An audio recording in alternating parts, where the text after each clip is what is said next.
أميرة ازاي نرسم عينينا بالكحل ونوسعها. ازيكم عاملين ايه؟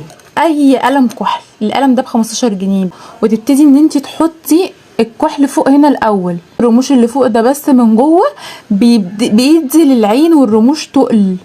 ادي اول حاجه، كحل عادي من جوه جدا، من جوه كحل. هبتدي ان انا انزل بيه تحت خط الرموش، تحت خط الرموش اهو.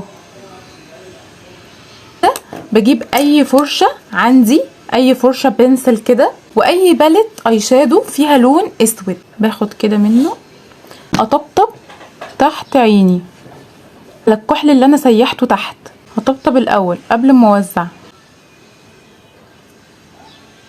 وبعد كده ببتدي ان انا اعمل كده اهو، بعمل كده، باخد سحبه سحبه سحبه بالاي شادو. طريقتي في رسم الكحل، عشان كذا حد بيقول لي انت بتستخدمي نوع كحل تقيل جدا وقوي جدا، ازاي كده يا جماعه؟ اي نوع ان شاء الله ب10 جنيه. اجيب بقى اي فرشه كده عاديه، وابتدي ان انا اموه اللي انا عملته ده.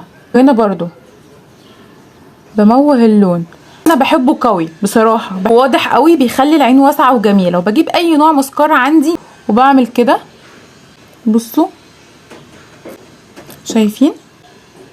ابسط حاجه بتظهر العين. وباجي عند الرموش اللي تحت برضو، لو مش عايزه تحطي تحت عادي، وبعمل كده اهو كده.